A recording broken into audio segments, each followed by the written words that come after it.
Hello students, कैसे हैं आप सभी लोग। मेरा नाम है Jaideep Amita from Saraswati international academy Vapi. और आज हम बात करने वाले हैं कॉम्बिनेशन ऑफ लेंसेज और कटिंग ऑफ लेंसेज के बारे में। हमने सिंगल थिन लेंस के बारे में बात करी, रिफ्रैक्शन कैसे होते हैं, कन्वर्जिंग से, डाइवर्जिंग से, लेंस फॉर्मूला क्या होता है, लेंस मेकर्स फॉर्मूला क्या होता है, उन पे बेस्ड क्वेश्चंस, ये सारी बातें हमने अभी तक करी थी। आज हम बात करते हैं कि अगर दो थिन लेंसेज को कंबाइन किया जाए तो ऐसे क्वेश्चन को कैसे सॉल्व करेंगे या इसका क्या कॉन्सेप्ट बनता है। तो बेसिकली हम यहाँ लिखते हैं पावर को, पावर ऑफ लेंस को। पावर ऑफ लेंस जो होती है वो होता है P is equal to 1/f। ठीक है, this is called as power of lens. Unit इसकी डायोप्टर होती है, फिर आगे हमारे पास और आ जाएगा चीजें सब। तो power of lens is P equal to 1/f। Focal length है f उस लेंस की। अब अगर आपने दो लेंसेस को साथ में कर लिया, जैसे आपने यहाँ पे दो लेंसेस को साथ में किया हुआ है, एक की फोकल लेंथ f1 है, एक की फोकल लेंथ f2 है। तो लेट्स से पहले की पावर p1 है, दूसरे की पावर p2 है। अब जो ऑब्जेक्ट यहाँ पे रखा हुआ है जब इस तरफ चलेगा तो यहाँ पे रिफ्रैक्शन होगा, और जो इस तरफ इमेज दिखेगी, अगर हम पावर डिफाइन करें इन दोनों लेंसेज की मिला के, तो दोनों की पावर होती है equivalent power is p1 plus p2। बस यही हम यूज करते हैं कि आप इन दो लेंसेज को अगर एक लेंस से कन्वर्ट करना चाहते हैं तो आपको इक्विवेलेंट पावर का वो लेंस चाहिए। अगर इक्विवेलेंट पावर का लेंस चाहिए तो यहाँ से हमें डेफिनेशन मिलती है यूज करके 1/f equivalent equal to 1/f1 plus 1/f2। तो अगर आपको ऐसा बोला गया कि दो लेंसेज पास में रखे हुए हैं, दोनों एक दूसरे से चिपके हुए हैं, इसकी कंडीशंस हैं कि दोनों बिल्कुल पास पास रखे होने चाहिए, चिपके हुए होने चाहिए। अगर इन दोनों को मिला के आपको एक लेंस में कन्वर्ट करना है तो उस एक लेंस की जो इक्विवेलेंट फोकल लेंथ है वो आप इस फॉर्मूला से दे सकते हैं, 1/f equivalent equal to 1/f1 plus 1/f2। Clear. इसकी कंडीशंस क्या क्या हैं इसको यूज करने की।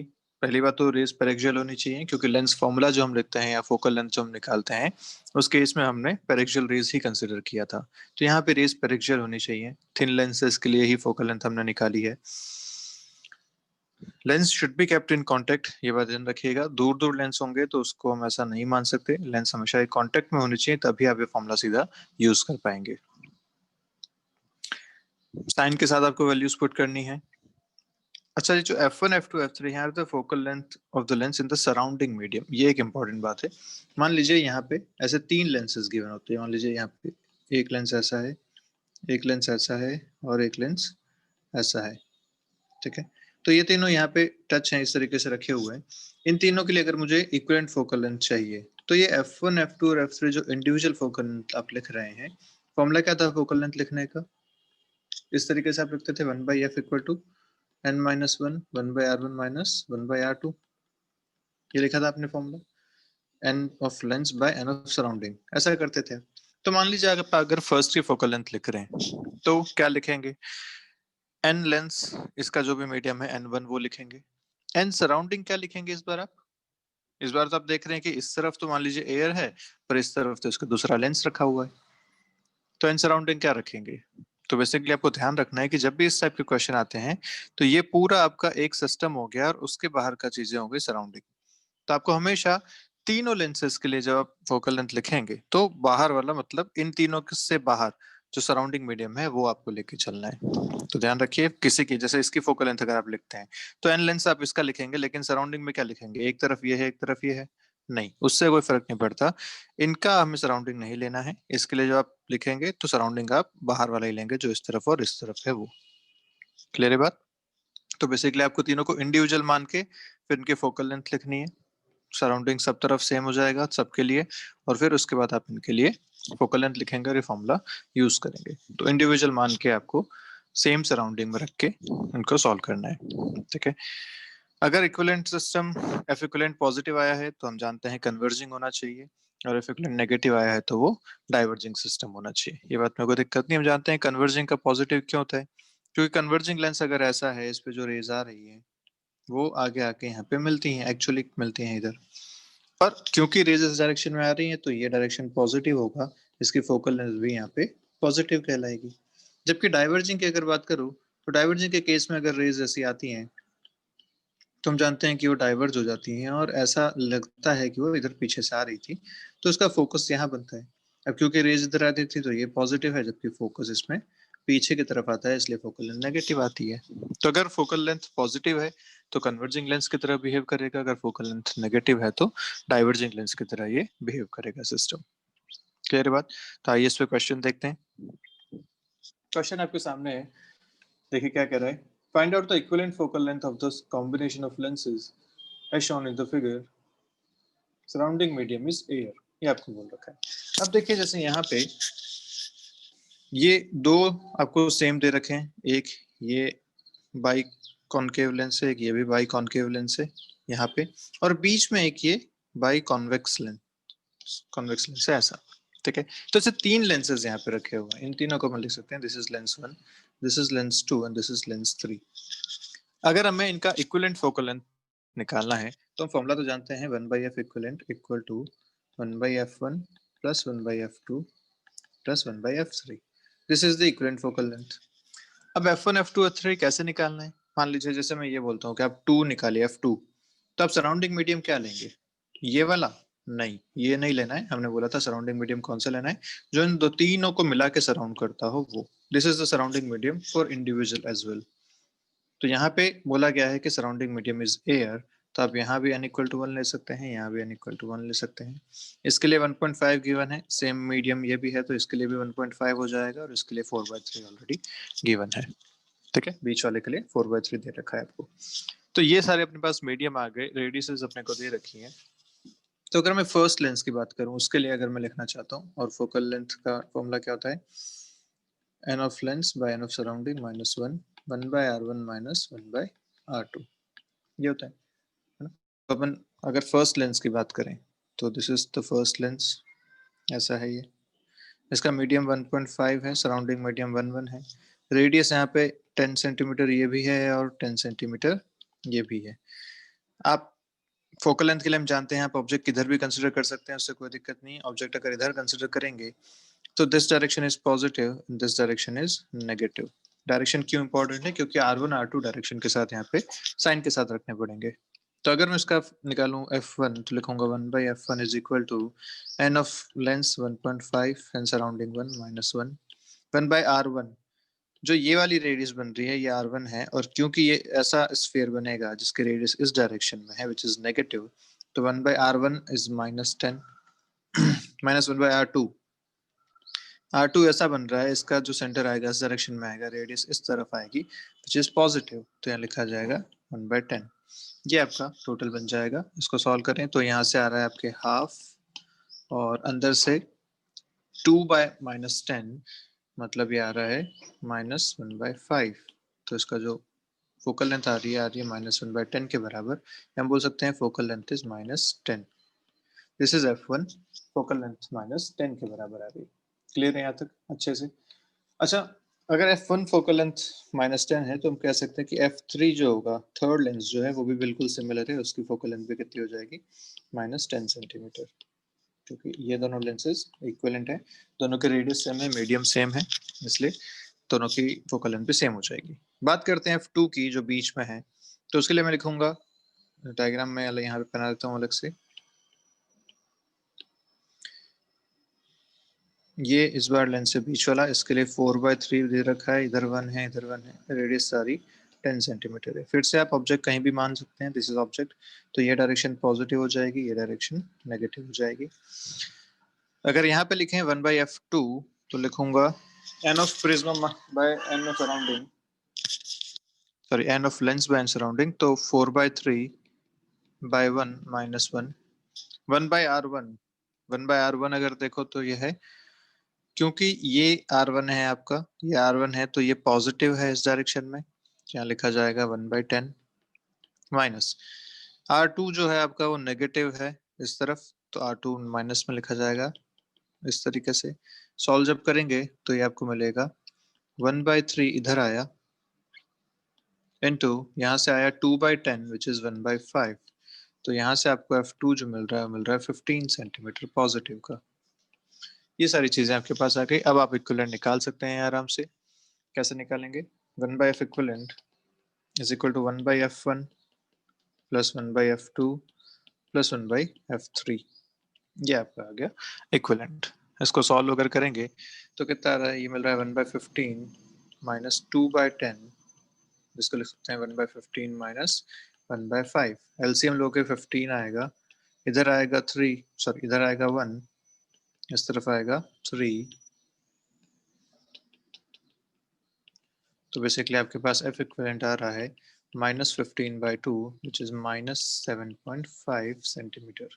-7.5 अगर नेगेटिव फोकल लेंथ आ रही है मतलब कैसा बिहेव कर रहा है ये, डाइवर्जिंग की तरह ये बिहेव कर रहा है। क्लियर है? तो जो पूरा सिस्टम है एक डाइवर्जिंग सिस्टम की तरह बिहेव कर रहा है।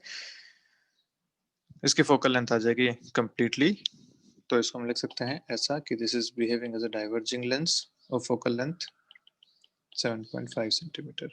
ये इसका कंप्लीट सेटअप हो जाएगा।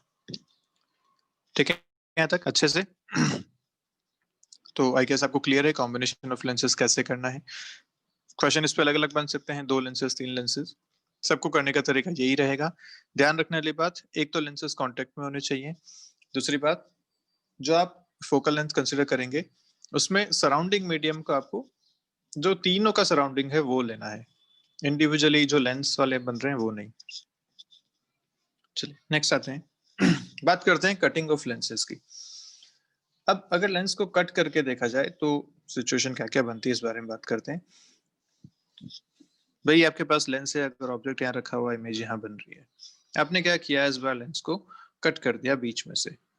तो अब ये 2 लेंसेज की तरह बिहेव कर रहे हैं, एक यहाँ पे है ये वाला लेंस और दूसरा यहाँ पे है ये वाला लेंस।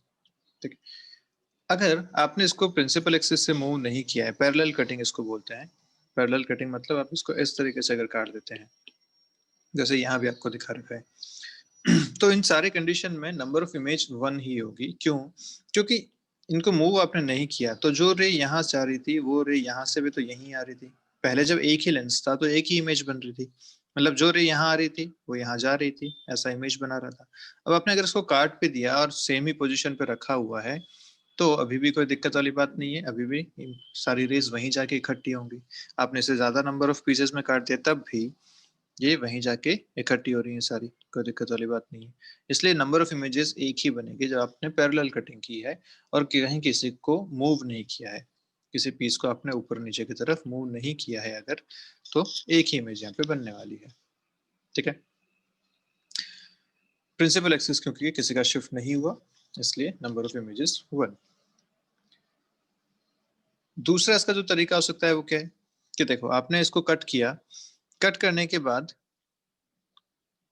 आपने क्या किया, इसमें 1 सेंटीमीटर इनको शिफ्ट कर दिया। ठीक है, 1 सेंटीमीटर से आपने इसको ऊपर की तरफ शिफ्ट कर दिया। अब जब ऊपर की तरफ आपने इसे शिफ्ट कर दिया है तो प्रिंसिपल एक्सिस इसका शिफ्ट हो गया, बेसिकली इसका प्रिंसिपल एक्सिस यहाँ पे शिफ्ट हो गया। अब ऐसे क्वेश्चंस को कैसे सॉल्व करें इस बारे में बात करते हैं। तो अब इसके इसमें अगर ध्यान से देखो तो पहले जो लेंस था ये पूरा पूरा, उसके लिए ये इसका प्रिंसिपल एक्सिस था। ठीक है, तो ये है पुराना वाला प्रिंसिपल एक्सिस। अब आपने क्या किया, इसको जो कट किया इसे थोड़ा सा ऊपर शिफ्ट कर दिया 1 सेंटीमीटर से।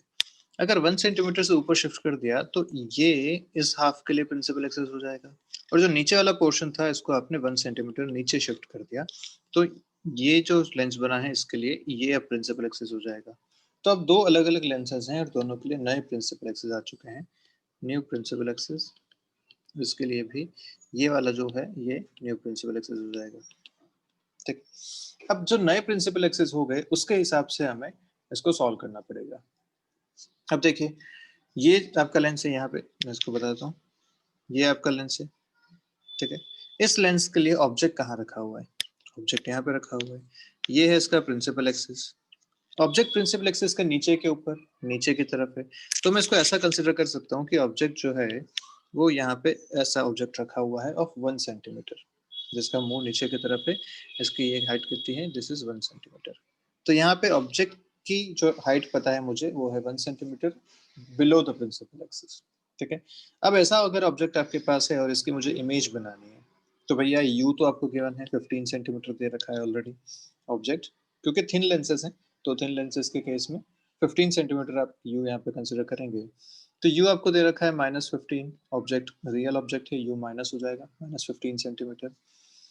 फोकस लेंथ आपको ऑलरेडी गिवन है 10 सेंटीमीटर, यहाँ से आप v कैलकुलेट करेंगे कैसे, तो 1/v minus 1/u equal to 1/f lens formula से।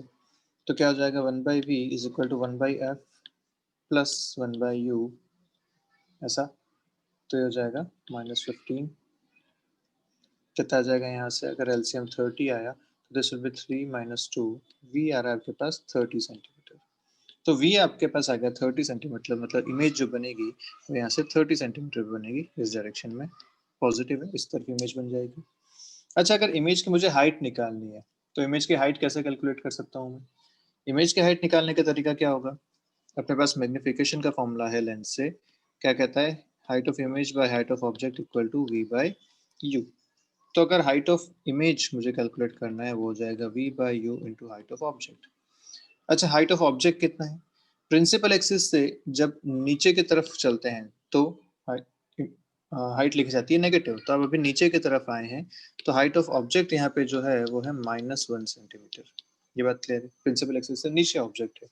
तो यह हाइट ऑफ इमेज हम लिखेंगे v30u minus 15 into height of object is -1, यहाँ से आंसर आ रहा है 2 सेंटीमीटर पॉजिटिव। 2 सेंटीमीटर पॉजिटिव मतलब जो इमेज आपकी बन रही है वो यहाँ पे बन रही है, this is the image 2 centimetre. Clear? ऐसे ही जो नीचे वाला लेंस है उसके केस में भी आप लिख सकते हैं, यहाँ पे ये प्रिंसिपल एक्सिस होगा, इसके लिए जो ऑब्जेक्ट है वो यहाँ पे है, मतलब दिस इज द ऑब्जेक्ट। इससे जो रेज चलेंगी वो यहाँ जाके फाइनली किस तरीके से डेविएट हो जाएंगी, तो जो रेज यहाँ आई हैं वो इस तरीके से चली जाएंगी इधर, यहाँ ऐसा डेविएशन होगा और इमेज एक बनेगी यहाँ पे। ऑब्वियसली अब यहाँ पे क्योंकि प्रिंसिपल एक्सिस दोनों के अलग अलग हो गए हैं तो ये दो लेंस की तरह बिहेव करेगा। जब दो लेंस की तरह बिहेव कर रहा है तो इमेजेस भी दो बनेगी। तो हम बात कर सकते हैं कि एक जो इमेज बनी वो यहाँ बनी, दूसरी जो इमेज बनेगी वो यहाँ बनेगी इस तरफ। इन दोनों इमेजेस का अगर डिस्टेंस आपसे पूछा जाए तो आप लिख सकते हैं ये 1 सेंटीमीटर है, ये 1 सेंटीमीटर है, ये 2 सेंटीमीटर ऊपर बनी और ये भी 2 सेंटीमीटर यहाँ बनेगी। टोटल डिस्टेंस कितनी हो जाएगी, 6 सेंटीमीटर के बराबर। तो आपसे क्वेश्चन इसी टाइप का पूछा जाता है, find the number of images.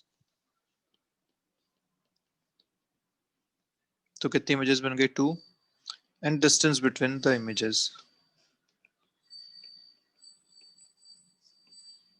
तो डिस्टेंस बिटवीन द इमेजेस कितनी हो जाएगी, ये हो जाएगी आपके पास 6 सेंटीमीटर। इस टाइप के क्वेश्चन आपसे पूछे जाते हैं। तो बेसिकली आपको करना ये है कि जब कट किया है और उसको शिफ्ट किया है तो अब ये आपके लिए एक पूरा नया लेंस हो जाएगा। इस लेंस की फोकल लेंथ तो सेम ही रहती है, कभी भी पैरेलल कट करने पे फोकल लेंथ चेंज नहीं होती, तो फोकल लेंथ इसकी एफ रहेगी। इसके लिए अब नया प्रिंसिपल एक्सिस ये हो जाएगा, ऑब्जेक्ट यहाँ रखा है तो बेसिकली आपको ऐसा कंसिडर करना है, ये हाइट ऑफ ऑब्जेक्ट है जो कि प्रिंसिपल एक्सिस से नीचे की तरफ है, इसलिए आपने इसको नेगेटिव ले लिया। एफ पता है, इसका यू पता है, तो यहाँ से हम v कैलकुलेट कर सकते हैं और v मिल गया तो हम finally height of the object से height of the image calculate कर सकते हैं मैग्निफिकेशन यूज करके। ठीक है, इस तरीके से आपको क्वेश्चन को सॉल्व करना होता है अगर लेंस को कट किया है और प्रिंसिपल एक्सिस से शिफ्ट किया है तो। क्लियर है बात यहाँ तक अच्छे से? तो आई गेस आपको क्लियर है सारी बातें। आगे बढ़ते हैं, बात करते हैं पावर ऑफ लेंस की, जो अभी हम ऑलरेडी देख चुके थे। पावर ऑफ लेंस हमने फॉर्मूला देखा था 1/f। इसकी जो यूनिट होती है वो होती है डायोप्टर। यहाँ पे जो ध्यान रखने वाली बात वो ये है कि आप जब पावर ऑफ लेंस निकालते हैं तो आपको एफ मीटर में रखना चाहिए हमेशा, तभी आप डायोप्टर यूनिट में पावर इसकी निकाल पाएंगे। तो ध्यान रखिए एफ हमेशा किस में होना चाहिए, मीटर में। जनरली आपको एफ जो देते हैं वो सेंटीमीटर्स में देते हैं, इसलिए ये बात ध्यान रखने वाली है कि जब भी आपको पावर कैलकुलेट करनी है तो एफ आप उसमें मीटर में पुट करें। दूसरी बात, एफ को साइन के साथ रखना चाहिए हमेशा। तो अगर साइन के साथ रखते हैं तो कन्वर्जिंग लेंस के लिए एफ होता है पॉजिटिव, पावर भी आएगी पॉजिटिव। जबकि डाइवर्जिंग लेंस के लिए एफ होता है नेगेटिव, तो पावर भी कैसी आएगी, नेगेटिव। तो जब आप अपने स्पेक्टिकल्स पहनते हैं उसमें आप पावर देखते हैं तो आप खुद समझ सकते हैं कि वो पावर अगर आपकी पॉजिटिव में लिखी गई है और अगर नेगेटिव में लिखी गई है तो कौन कौन से लेंसेज आपके होंगे। क्लियर है? ऐसे ही पावर ऑफ मिरर जो होती है वो -1/f होती है डायोप्टर में। तो दोनों में डिफरेंस ध्यान रखिएगा, पावर मिरर की -1/f। यहाँ भी हमें साइन के साथ ही रखना है सारी चीजें। साइन के साथ मतलब कन्वर्जिंग अगर मिरर था तो इसकी फोकल लेंथ होती थी नेगेटिव, तो इसलिए पावर हो जाएगी पॉजिटिव। ऐसे डाइवर्जिंग मिरर था तो इसकी फोकल लेंथ होती थी पॉजिटिव, तो इसके लिए ये हो जाएगा नेगेटिव। क्लियर है? सारी बातें। कन्वर्जिंग मिरर, डाइवर्जिंग मिरर पता है ना? कन्वर्जिंग मिरर मतलब ऐसा कॉनकेव, डाइवर्जिंग मतलब ऐसा कॉन्वेक्स। ये था डाइवर्जिंग और ये है कन्वर्जिंग। क्लियर? तो कन्वर्जिंग के लिए फोकल लेंथ नेगेटिव होती थी, इसलिए पावर पॉजिटिव हो जाएगी। डाइवर्जिंग के लिए फोकल लेंथ पॉजिटिव होती थी, इसलिए यहाँ पे पावर इसकी नेगेटिव हो जाएगी। क्लियर? चलिए आगे बात करते हैं कि अगर लेंस को परपेंडिकुलर कट करें तो सिचुएशन कैसी बनती है। अगर सोचो आप लेंस को परपेंडिकुलर कट कर देते हैं ऐसा, ठीक है, तो अब लेंस कैसा बन जाएगा? एक पोर्शन आपके पास बनेगा ये वाला ऐसा इधर, और एक पोर्शन आपके पास बनेगा ये वाला। ऐसे दो आपके पास अब लेंसेज बन गए। अब अगर दो लेंसेज बन गए तो ध्यान दो, यहाँ पे रेडियस चेंज हो गई इनकी, क्योंकि ये रेडियस अगर r है तो अब ये रेडियस इनफाइनाइट हो गई। ऐसे ही इस तरफ भी ये रेडियस इनफाइनाइट हो गई और ये रेडियस r थी। तो ये जो पहले बाई कॉन्वेक्स लेंस था अब वो दो प्लेनो कॉन्वेक्स लेंस में कन्वर्ट हो गया है। तो इसकी वजह से इनकी फोकल लेंथ भी चेंज हो जाएगी, क्योंकि फोकल लेंथ बेसिकली डिपेंड करती है म्यू पे और रेडियस पे। जब पैरेलल आपने कट किया था, पैरेलल कटिंग में कहीं भी इनकी रेडियस वगैरह चेंज नहीं हुई थी, जो रेडियस यहाँ थी वो हमेशा रेडियस सेम रही थी। जब रेडियस सेम रही थी तो फोकल लेंथ चेंज नहीं हुई थी, फोकल लेंथ सेम रही थी। पर इस केस में क्योंकि आपने इसको परपेंडिकुलर कट कर दिया है, इसकी रेडियस चेंज हो गई है, इसलिए यहाँ पे फोकल लेंथ भी चेंज हो जाएगी। अब कितनी हो जाएगी अगर ये बात करें, तो अपने पास फॉर्मूला पता है अपने को, फोकल लेंथ का फॉर्मूला क्या होता है? 1/f equal to mu minus one या n minus one, 1/r1 minus 1/r2। अगर ये दोनों r रेडियस हैं तो अपन लिख सकते हैं, अगर ऑब्जेक्ट इधर था तो ये डायरेक्शन पॉजिटिव है, ये डायरेक्शन नेगेटिव है, तो क्या लिखा जाएगा? r1 is equal to r और r2 is equal to minus r। ठीक है, ये दोनों अपन यहाँ पुट करते हैं, तो r1 की जगह r पुट किया, r2 की जगह माइनस r पुट किया, आपके पास जो आंसर यहाँ से बन के आ रहा था वो आ रहा था f। This was f। ठीक है, अब जब आप इसको इस तरीके से बना देते हैं, इस बार आपकी एक रेडियस हो जाती है इनफाइनाइट। अगर ये रेडियस इनफाइनाइट हो जाती है तो आप क्या कहेंगे? ये टर्म हो जाएगी आपकी पूरी जीरो, और अगर ये टर्म पूरी जीरो हो गई तो इस पर आपको जो f मिलेगा वो मिलेगा आपको 2f के बराबर। ठीक है, यहाँ से जब आपने इसको सॉल्व किया था तो आंसर आ रहा था ये। और जब आप नया इसके लिए f1 सॉल्व करेंगे तो f1 कितना मिल रहा है? Mu minus one, 1/r minus zero, 1/इंफिनिटी इज जीरो। तो यहाँ से आपको मिला म्यू माइनस वन, 1/r, ये था 2/r, तो बेसिकली आपको क्या मिल रहा है? f1 is equal to 2f। तो ध्यान रखिए, जब भी आप परपेंडिकुलर कट करते हैं तो जो दोनों जो दोनों लेंसेज बनते हैं उनकी फोकल लेंथ 2f हो जाती है, अगर फर्स्ट की फोकल लेंथ f थी तो। क्लियर? इंपॉर्टेंट बात है, सीधा सीधा आपको याद रखना है ये बात कि परपेंडिकुलर कटिंग में जो focal length of the lenses हैं वो डबल हो जाती है, 2f हो जाती है। क्लियर है यहाँ तक अच्छे से? चलिए आगे बढ़ते हैं, बात करते हैं। क्वेश्चन आपके सामने है, पूछा गया आपसे कि find out the value of x so that the image is formed on the object itself. x की वैल्यू बताइए सच दैट यहाँ जो ऑब्जेक्ट रखा हुआ है, यहाँ से जो रेज चलेंगी, ये कन्वर्जिंग मिरर कन्वर्जिंग लेंस है, कन्वर्जिंग लेंस से जब यहाँ रेज चलेंगी तो वापस यहाँ रिफ्लेक्शन होगा, रिफ्लेक्शन के बाद वापस आएंगी, वापस यहाँ आएंगी। तो आपसे पूछा गया कि जब ये सब प्रोसेस हो जाए तो फाइनल इमेज वापस यहीं बन जाए, ऐसा x की डिस्टेंस आपको बतानी है। ठीक है, अब कैसे बन सकती है ऐसा, कैसे हो सकता है? तो होने के दो तरीके हैं यहाँ पे। अगर केस वन की बात करूं तो केस वन में क्या हो सकता है? मैं इस डायग्राम को एक बार कॉपी कर लेता हूँ इस तरफ, ताकि इसे फिर से यूज कर लेंगे।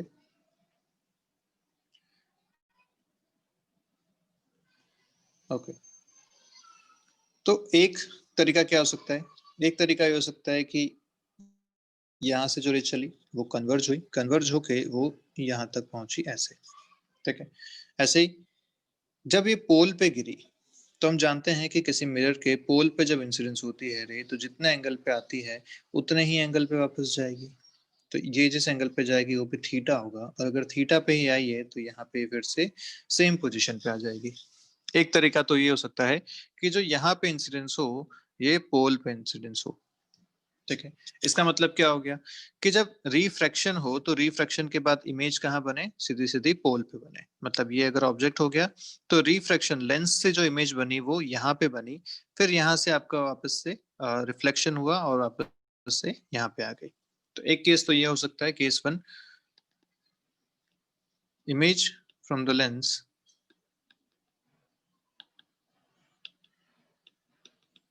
is at pole of the mirror। अगर ऐसा है तो हम बोल सकते हैं जहां u है वो -x है, focal length, sorry focal length आपको यहाँ पे ऑलरेडी दे रखी है कितनी दे रखी है, ये 10 है, और क्योंकि कन्वर्जिंग है तो +10 हो जाएगी। उसके बाद इमेज कहाँ बन रही है, इमेज बन रही है 30 सेंटीमीटर पे, क्योंकि लेंस से ये डिस्टेंस कितनी है 30, यहाँ पे आपकी इमेज बन रही है फर्स्ट, तो ये हो गया 30 सेंटीमीटर तो यहाँ से आपको x मिल जाएगा इस केस में, ठीक है। कैसे सॉल्व कर सकते हैं, 1/v minus 1/u equal to 1/f, lens formula है। क्या आंसर आ जाएगा, 1/30 minus 1/-x is equal to 1/10। ये आप लिख सकते हैं, यहाँ से कैलकुलेट करेंगे तो 1/x मिल रहा है 1/10 माइनस 1/30 के बराबर। सॉल्व करेंगे तो आएगा 2/30 या x आ जाएगा 15 सेंटीमीटर, ठीक है। x 15 सेंटीमीटर पे आप इस तरह 15 सेंटीमीटर पे आप यहाँ पे रखिए ऑब्जेक्ट को, तो आपके जो इमेज है वो फिर से ऑब्जेक्ट पे बन जाएगी। तो एक केस तो इस क्वेश्चन को सॉल्व करने का ये हो सकता है। दूसरा केस इसमें क्या बन सकता है ये देखते हैं। अगर दूसरे केस की बात करें तो हमें बेसिकली फिर से इमेज वहां बनानी है जहां ऑब्जेक्ट रखा हुआ है। तो जो दूसरा केस हो सकता है वो ये हो सकता है कि अगर मिरर के सेंटर ऑफ कर्वेचर पे अगर इमेज बनती है, ठीक है, तो क्या वो फिर से अपने पाथ को रिट्रेस करेगी। जैसे अगर मैं बोलूं कि जो इमेज यहाँ पे बनी लेंस से कन्वर्ज होके वो सेंटर ऑफ कर्वेचर पे बनी फॉर द मिरर, तो क्या होगा, ऐसे गया और ये फोकल लेंथ f 10 सेंटीमीटर है, तो सेंटर ऑफ कर्वेचर इसका 20 पे होगा, है ना, यहाँ पे। तो जो ये आया वो ऐसे आया, ठीक है। इस तरीके से रे आई यहाँ पे। अगर ऐसे रे आई है तो हम जानते हैं कि सेंटर ऑफ कर्वेचर से जो रे चलती है यहाँ पे वो फिर से अपने पाथ को रिट्रेस करती है, क्योंकि ये इस मिरर का नॉर्मल होता है। भाई स्फेरिकल मिरर है, स्फेरिकल मिरर के लिए सेंटर से आप जो भी लाइट डालेंगे वो हमेशा यहाँ पे नॉर्मल गिरेगी। तो जब नॉर्मल आ रही है तो ये परपेंडिकुलर है, परपेंडिकुलर है तो अपने पाथ को रिट्रेस करेगी, फिर से सेम पाथ पे चलेगी और अपने इनिशियल पोजीशन पे पहुंच जाएगी। तो अगर रिफ्रैक्शन के बाद लाइट सेंटर ऑफ कर्वेचर से निकल रही है तो वो अपने पाथ को रिफ्लेक्शन के बाद रिट्रेस कर लेगी और फिर से अपने ऑब्जेक्ट वाली पोजीशन पे पहुंच जाएगी। तो ऐसा होने के लिए क्या हो सकता है, ऐसा होने के लिए ये पॉसिबिलिटी है भैया कि जो u है वो तो अपने को पता है -x है, जो f है वो पता है +10 है। इस बार जो v बन रहा है वो कहाँ बन रहा है, जो इमेज लेंस से बन रही है वो कहाँ बन रही है, इस पोजीशन पे, सेंटर ऑफ कर्वेचर पे, which is at a distance of 10 centimetre from here. Clear. तो इमेज आपके जो बन रही है वो +10 पे बन रही है यहाँ पे। अगर ऐसा है तो क्या लिखा जा सकता है फिर, 1/v minus 1/u equal to 1/f। क्या आंसर आंसर आ जाएगा आपके पास, सॉरी एक मिनट, यहाँ पे अपन ने कुछ गड़बड़ की है, नहीं ठीक है, ये सब कुछ ठीक जा रहे हैं अपन। तो 1/v जो हो जाएगा 1/+10 माइनस 1/u जो हो जाएगा वो ये हो जाएगा इक्वल टू 1/f। यहाँ पे ध्यान से देखो तो 1/10 1/10 कैंसिल हो गए, इसका मतलब x कितना आ रहा है आपके पास, इन्फिनिटी, और आना भी चाहिए। अगर x इन्फिनिटी पे होगा मतलब रेज अगर पैरेलल आएंगी, तो हम जानते हैं जब रेज इन्फिनिटी से आ रही है मतलब पैरेलल आती हैं तो वो फोकस से पास होती हैं। और ध्यान से देखिए ये जो इसका फोकस दे रखा है 10 सेंटीमीटर दे रखा है, तो बेसिकली इस मिरर का सेंटर ऑफ कर्वेचर यहाँ पे और इस लेंस का फोकस ये दोनों एक ही पॉइंट पे मिल रहे हैं, क्योंकि ये डिस्टेंस है 10 और ये डिस्टेंस है यहाँ से 20। तो हम कह सकते हैं कि भैया जब x इन्फिनिटी होगा तब ये आके फिर से रेस यहाँ पे मिल सकती हैं। इस बार यहाँ मिलेंगी, अपने पाथ को फिर से रिट्रेस करेंगी और फिर से इन्फिनिटी पे चली जाएंगी। तो यस, जहाँ से इमेज ऑब्जेक्ट बन रहा था वहीं पे ये इमेज भी बन जाएगी if x is equal to infinity. ले रहे हैं यहाँ तक अच्छे से, पक्की बात। तो आपको ये केसेस सोचने पड़ेंगे, इस टाइप के क्वेश्चन जब भी आते हैं ना कि बताइए ऑब्जेक्ट पे इमेज बन जाए तो इसके क्या क्या केसेस हो सकते हैं। तो बेसिकली आपको उस रे को घुमा के फिर से ऑब्जेक्ट पे लेके जाना है। अब उसमें आपको रिफ्लेक्शन और रिफ्रैक्शन के लॉज फॉलो करने हैं। रिफ्लेक्शन में हमें पता है जैसे स्फेरिकल मिरर था तो पोल पे अगर आएगी तो सेम एंगल पे वापस चली जाएगी, तो सेम एंगल पे जब यहाँ से आ रही है तो उसी एंगल पे जाएगी, तो फिर से इधर पहुंच जाएगी। एक तरीका तो ये हो गया। दूसरा हमें रिफ्लेक्शन का पता है कि अगर रे इस पे परपेंडिकुलर आएगी तो अपने पाथ को रिट्रेस करेगी। परपेंडिकुलर कब आ सकती है? जब सेंटर ऑफ कर्वेचर से आ रही हो। इस केस में हम जानते हैं यहाँ पे सेंटर ऑफ कर्वेचर से अगर आ रही है तो फिर से रिट्रेस करके यहाँ पहुंच जाएगी। और सेंटर ऑफ कर्वेचर से मतलब जो इमेज बननी चाहिए लेंस से वो यहाँ बननी चाहिए, उसके हिसाब से ना देखा तो एक्स आया इन्फिनिटी इस केस में। अगर ये डिस्टेंस थोड़ी ज्यादा होती, लेट्स डिस्टेंस इज 40 सेंटीमीटर होती, तो अपने को कोई दिक्कत नहीं होती। अगर ये लेट्स से 40 होता, ठीक है, तो इसका जो सेंटर ऑफ कर्वेचर बन रहा है वो 20 पे बनता है और इधर लेंस से भी डिस्टेंस हो जाती 20 के बराबर। तो अब इस बार आप इमेज लिखते हैं कि v बन रहा है 20 पे और u आपका -x है, f आपका होता है +10। तो आपका आंसर यहाँ से कुछ और आ जाता। आपका जो आंसर यहाँ आता है x आता है 20 सेंटीमीटर। तो बीच के डिस्टेंस पे डिपेंड करता है, अगर ये 40 होती तो आंसर 20 आता, बट बेसिकली यहाँ पे आपको 30 गिवन है, तो आपका आंसर आ रहा है यहाँ पे इन्फिनिटी। क्लियर है यहाँ तक सारी बातें अच्छे से? चलिए ओके, तो आगे बढ़ते हैं, बात करते हैं इसमें और क्या क्या अपने को पढ़ना है। नेक्स्ट आपके पास जो टॉपिक है वो है silvering of lenses. Silvering of lens मतलब लेंस के एक पोर्शन पे आपने, एक फेस पे आपने पॉलिश कर दी। अगर लेंस के एक फेस पे पॉलिश कर दी तो वो मिरर की तरह बिहेव करेगा। तो बेसिकली यहाँ पे क्या हो गया कि ये एक इक्विवेलेंट मिरर का काम करता है। अब वो मिरर किस फोकल लेंथ का बन रहा है ये हमें कैलकुलेट करना होता है यहाँ पे। तो लेंस आपके पास है, इस पे एक अगर सरफेस पे आपने पॉलिश की, जैसे इस सरफेस पे पॉलिश की लेट्स से, तो बेसिकली अब होगा क्या, यहाँ से जो रे अंदर आएगी वो यहाँ पे तो रिफ्रैक्शन करेगी, इस पोर्शन पे रिफ्रैक्शन होगा, लेकिन जैसे यहाँ पे टकराएगी, यहाँ पे मिरर है तो मिरर से रिफ्लेक्ट हो जाएगी। रिफ्लेक्ट होने के बाद ये फिर से इस तरफ चलेगी, फिर से यहाँ पे एक रिफ्रैक्शन होगा और फिर से बाहर आ जाएगी। इस तरीके का पूरा सिचुएशन होगा। तो सोचो कि जब रे अंदर गई तो एक रिफ्रैक्शन हुआ, फिर यहाँ पे एक रिफ्लेक्शन हुआ, फिर जब बाहर आई तो फिर से एक रिफ्रैक्शन हुआ। तो बेसिकली ये जो मिरर बन रहा है ये किस तरीके से बन रहा है, इसमें दो तो रिफ्रैक्शन हो रहे हैं और एक रिफ्लेक्शन हो रहा है। ऐसा ये इक्विवेलेंट मिरर हमें चाहिए, ठीक है। तो इसके हिसाब से हम जानते हैं कि पावर हम इक्वल कर सकते हैं।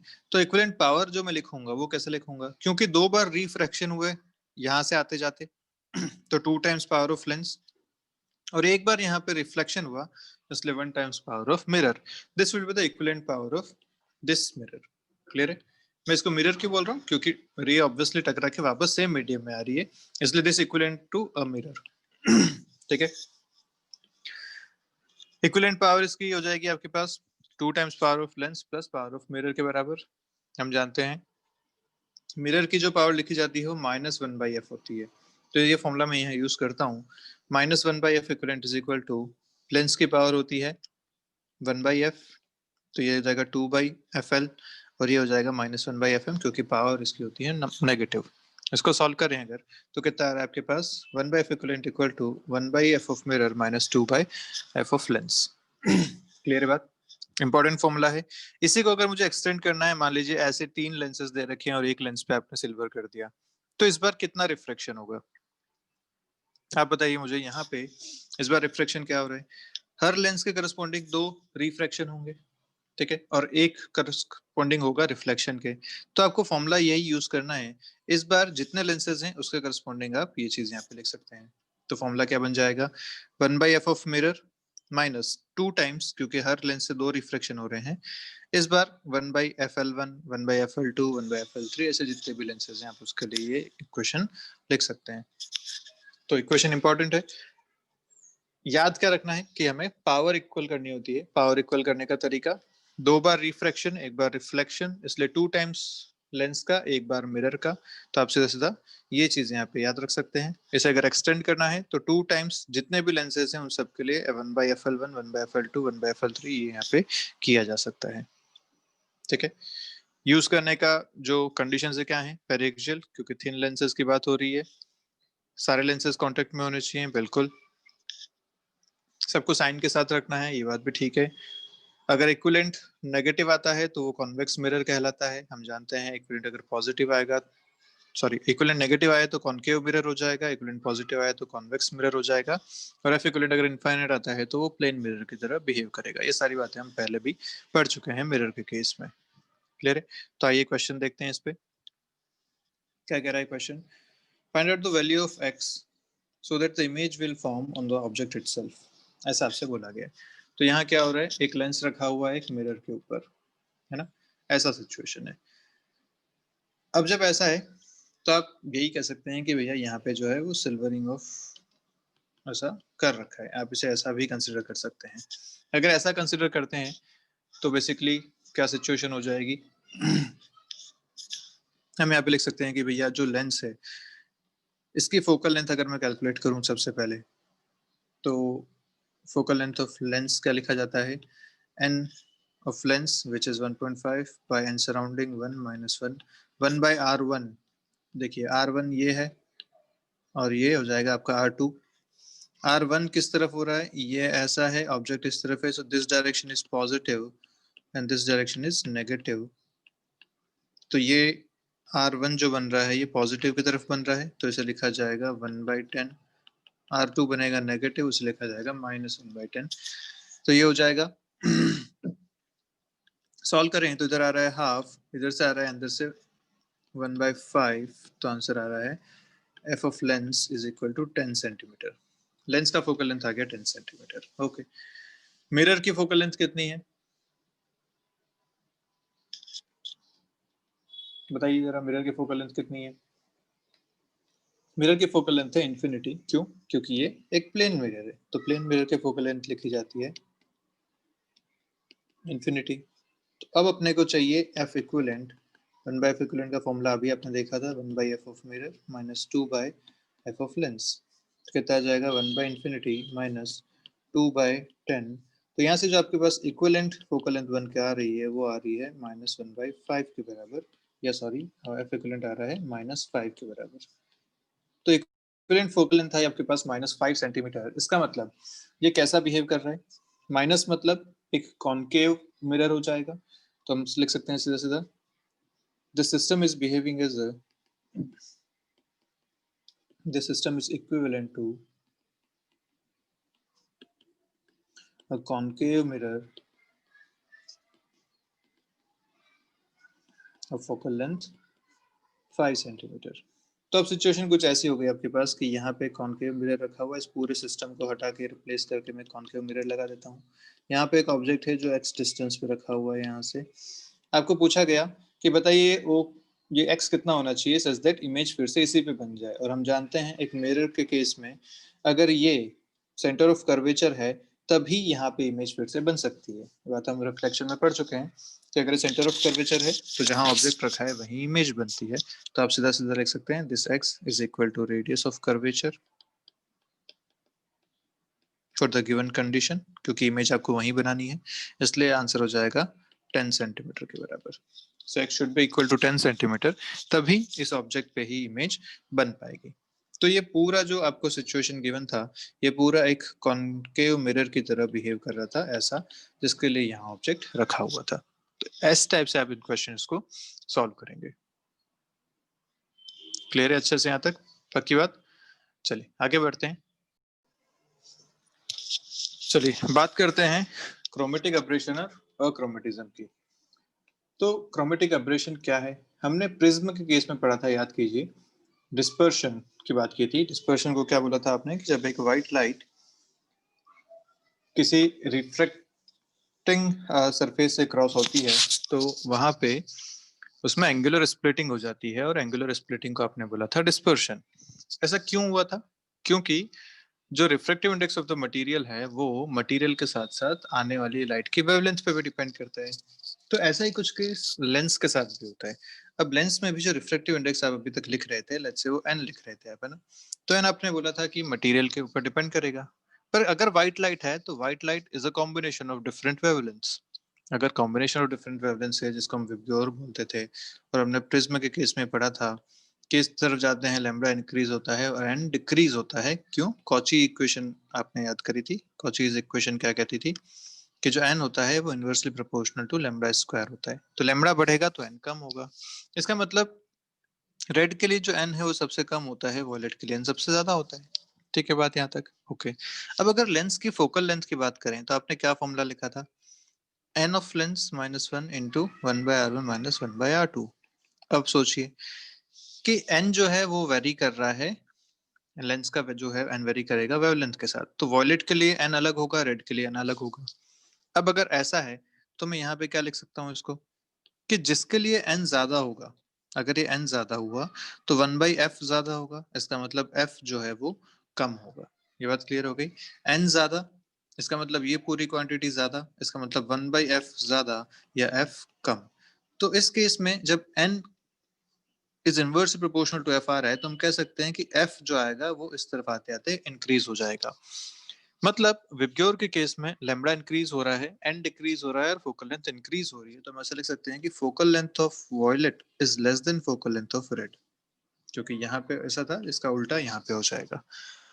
इसका मतलब ये हो गया कि अगर आप एक लेंस रखे हुए हैं, उस लेंस पे आपकी जो लाइट आ रही है वो इनफाइनाइट से आ रही है, पैरेलल रेज, और हम जानते हैं कि जब रेज पैरेलल आती हैं तो फोकस पे मीट करती हैं। अब क्योंकि ये कॉम्बिनेशन ऑफ वेवलेंथ आ रही है तो हर एक कलर के करस्पॉन्डिंग फोकल लेंथ अलग अलग है, क्योंकि एन अलग अलग है। तो रेड वाली की फोकल लेंथ सबसे ज्यादा है, मतलब वो सबसे दूर जाके मिलेगी यहाँ पे, ये रेड मिल रही है इस पोजीशन पे। और वॉयलेट की फोकल लेंथ सबसे कम है, तो जो वॉयलेट मिलेंगी वो मिलेंगी इस पोजीशन पे। तो अब आपको एक ही ऑब्जेक्ट जो कि इन्फिनिटी पे रखा हुआ है, उसकी अलग अलग कलर के करस्पॉन्डिंग सारी इमेजेस यहाँ पे दिखेंगी।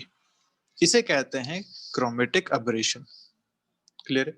क्यों हुआ ये? क्योंकि वही बात है, रिफ्रैक्टिव इंडेक्स जो है वो वेवलेंथ पे डिपेंड करता है। लेंथ के केस में एक लेंस के केस में फोकल लेंथ जो है वो भी रिफ्रैक्टिव इंडेक्स पे डिपेंड करती है। तो यहाँ से मैं समझ में आया कि सारी अलग अलग इमेजेस यहाँ पे बनाने वाले हैं करस्पॉन्डिंग टू देयर कलर।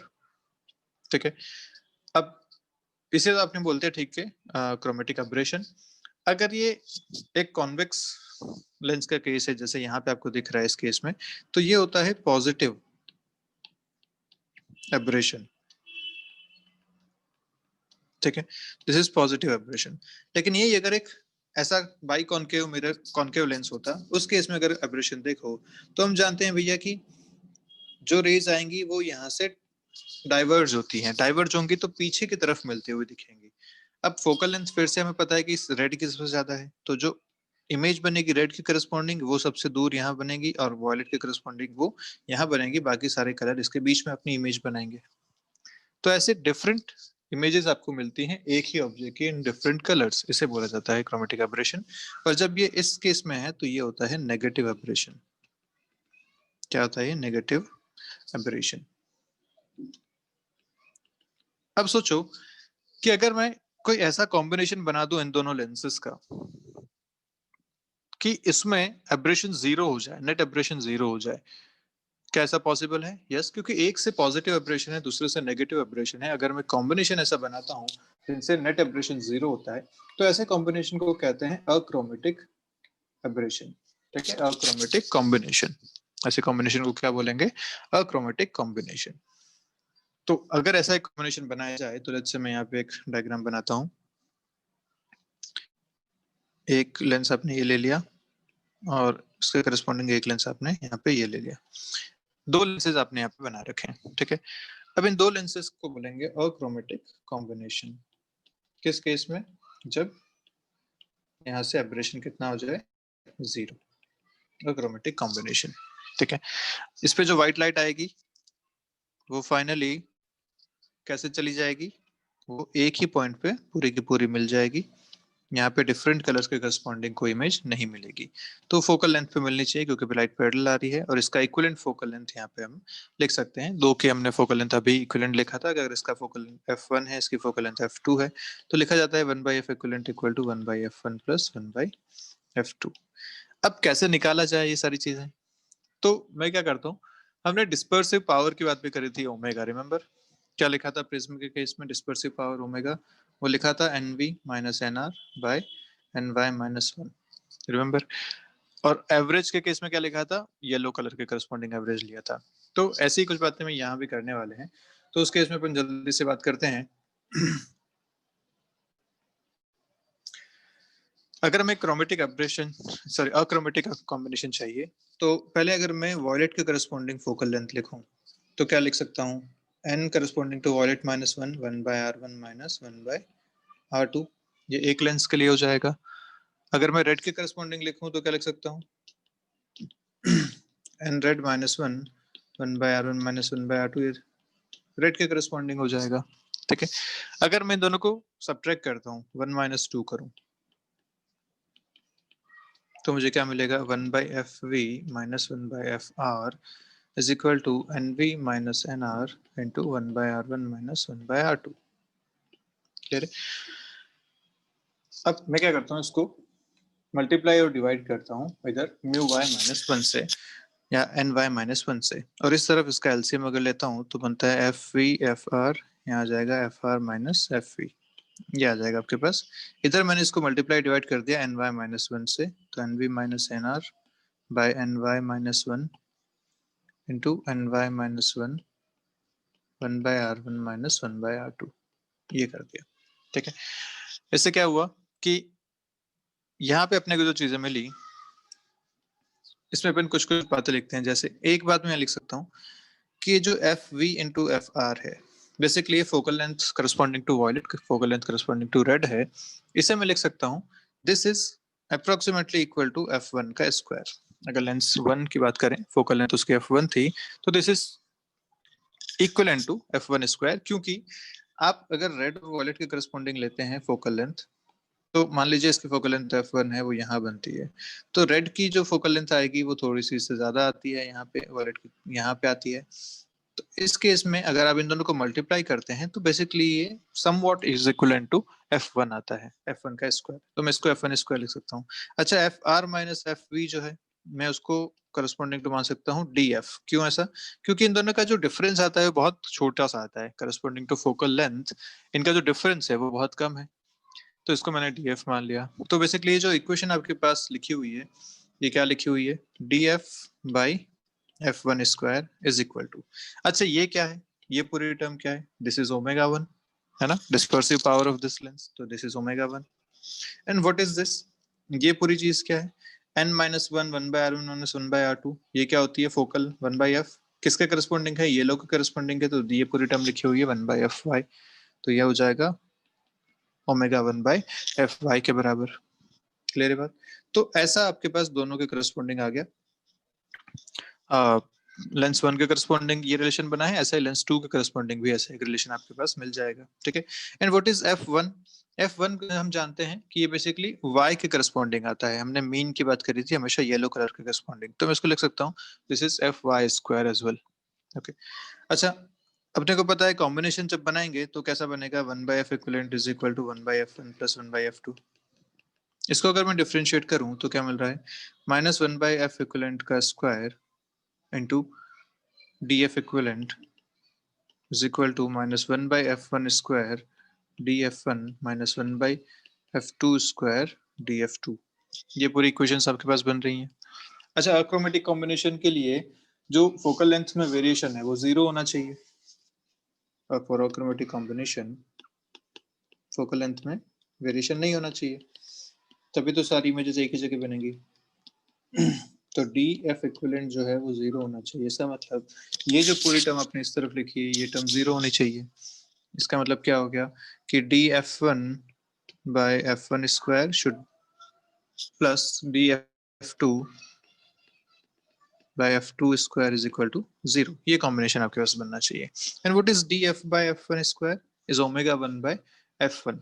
तो मैं इसको लिख सकता हूँ this is nothing but omega one by F one plus omega two by F two should be equal to zero. तो ये आपको ध्यान रखना है, ये पूरा डेरिवेशन आप ध्यान रखें ना रखें उसका कोई फर्क नहीं पड़ेगा। ये आपको ध्यान रखना है condition for the achromatic combination. अगर आपको दो लेंसेज दे रखे हैं जिसके डिस्पर्सिव पावर आपको गिवन है, फोकल लेंथ आपको गिवन है, तो आप इस तरीके से एक अक्रोमेटिक कॉम्बिनेशन यहाँ पे बना सकते हैं। क्लियर है? तो आप जब अपना स्पेक्टिकल्स पहनते हैं उसमें आप व्हाइट लाइट से आपको एक ही इमेज दिखती है ना, जैसे आपके पास सामने ऑब्जेक्ट है वैसे ही आपको इमेज दिख रही है। सोचो आप अगर ऐसा कॉम्बिनेशन पहन लो जो अक्रोमेटिक ना हो, तो आपको एक ही ऑब्जेक्ट की साथ साथ इमेजेस दिखेंगी, सब अलग अलग कलर में। कूल होगा ना बहुत, पर बहुत दिक्कत हो जाएगी आपको यहाँ पे रहने में। तो इसलिए आप जो कॉम्बिनेशन पहनते हैं वो अक्रोमेटिक कॉम्बिनेशन होता है लेंसेज का, ठीक है। और वो कैसे बनाया जाता है, तो इस तरीके से वो बनाया जाता है। क्लियर है तक? तो इस पे बेस अगर क्वेश्चन आएगा तो बस सीधा सीधा ये कंडीशन पे बेस्ड क्वेश्चन आ सकता है। Omega 1 F1, omega 2 F2। Omega का फॉर्मूला हमें पता है NV minus NR by NY minus 1 है। फोकल लेंथ का फॉर्मूला हमें पता है। अगर वो चीजें कैलकुलेट करनी पड़ी तो कैलकुलेट करके यहाँ पे रख सकते हैं, और इस कॉम्बिनेशन से या इस इक्वेशन से जो भी अपने को चाहिए वो आंसर बताया जा सकता है। क्लियर है पक्के से? चलिए आगे बढ़ते हैं।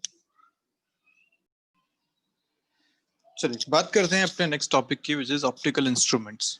इस पे बेस्ड जेई में क्वेश्चन बन सकते हैं, नीट में भी कोई बेसिक बेसिक जो इंस्ट्रूमेंट्स हैं उन पे बेस्ड, जैसे माइक्रोस्कोप है, इस पे बेस्ड क्वेश्चन आ सकते हैं। तो देखते हैं जल्दी से ऑप्टिकल इंस्ट्रूमेंट्स क्या हैं। पहली बात तो ऑप्टिकल इंस्ट्रूमेंट्स वो होते हैं जो प्राइमरली असिस्ट करते हैं हमें, आई आई को असिस्ट करते हैं किसी ऑब्जेक्ट को देखने में। कौन कौन से हो सकते हैं ऑप्टिकल इंस्ट्रूमेंट्स? तो ऑप्टिकल इंस्ट्रूमेंट्स हो सकते हैं आपके लिए ये कैमरा, प्रोजेक्टर, टेलीस्कोप, माइक्रोस्कोप, ये सारे ऑप्टिकल इंस्ट्रूमेंट्स हैं। हमारे केस में जो हम पढ़ने वाले हैं वो है टेलीस्कोप और माइक्रोस्कोप, ये दो चीजें हम पढ़ेंगे यहाँ पे। इसमें भी टेलीस्कोप दो टाइप के, एस्ट्रोनॉमिकल, एक दूसरा टेरेस्ट्रियल, ठीक है। टेरेस्ट्रियल मतलब यहीं पे अपन देख रहे हैं, जिसको बाइनोकुलर भी कहते हैं, गैलीलियन आते हैं। ऐसे एस्ट्रोनॉमिकल टेलीस्कोप्स में एक रिफ्रैक्टिंग टाइप के होते हैं, एक रिफ्लेक्टिंग टाइप के होते हैं। जब माइक्रोस्कोप की बात करते हैं तो दो माइक्रोस्कोप, सिंपल और कंपाउंड माइक्रोस्कोप, इनके बारे में बात करने वाले हैं। तो शुरू करते हैं अपन माइक्रोस्कोप से। माइक्रोस्कोप क्या होता है? एक ऑप्टिकल इंस्ट्रूमेंट है use to increase the visual angle of near objects, है ना। कोई छोटी सी चीज जो रखी हुई है उसके लिए आप ये माइक्रोस्कोप यूज करते हैं उसे देखने के लिए, ताकि वो मैग्नीफाइड व्यू में आपको दिख सके। जानते हैं हम सभी माइक्रोस्कोप के बारे में, which are too small to be seen by naked eye. ऐसे ऑब्जेक्ट्स को देखने के लिए माइक्रोस्कोप यूज करते हैं। अब दो टाइप के, सिंपल और कंपाउंड, दोनों में क्या क्या बातें हैं देख लेते हैं। सिंपल माइक्रोस्कोप एक बेसिक सा लेंस होता है जो आप बचपन में खेलते थे अपने जिस लेंस से या जो आप मूवीज में देखते हो जासूस लेके चलते हैं अपने हाथ में, वैसा एक सिंपल सा लेंस है। कैसा लेंस है? भाई कॉन्वेक्स लेंस है या कन्वर्जिंग लेंस है, मैग्नीफायर लेंस है, ठीक है। जिसमें आपने बचपन में याद हो तो ऐसे सनलाइट में रख के आग वाग लगाई होगी आपने एक जगह फोकस करके, वो वाला लेंस यहाँ पे है ये, ठीक है। अब हम जानते हैं कि एक बाई कॉन्वेक्स लेंस में इमेज मैग्नीफाई कब दिखती है? जब वो फोकस और पोल के बीच में रखी होती है। अगर यहाँ ऑब्जेक्ट है तो ये ऐसे जाता था, ये ऐसे जाती थी, और पीछे जाके ये मिलते हुए दिखते थे यहाँ पे, यहाँ इसकी इमेज बनती थी which is magnified and erect, ऐसा बनता था। तो बेसिकली जब हम ये यूज करते हैं माइक्रोस्कोप, इस लेंस को एज अ माइक्रोस्कोप जब यूज कर रहे हैं, तो आपको जो ऑब्जेक्ट रखना पड़ेगा वो कहाँ रखना पड़ेगा? इस लेंस के फोकस और पोल के बीच में, तभी आप इसकी एक इरेक्टेड इमेज और एनलार्ज्ड इमेज देख पाएंगे, ठीक है। यहाँ तक बात, तो ये बात यहाँ लिखी गई है। Also known as magnifying glass और मैग्नीफायर, सीधा सीधा एक कन्वर्जेंट लेंस होता है जिसके लिए ऑब्जेक्ट फोकस और ऑप्टिकल सेंटर के बीच में रखा होता है, और आई जो है वो उसके एकदम क्लोज रखी जाती है, ठीक है। अब the image formed is erect, virtual, enlarged, and on the same side of the lens between object and infinity.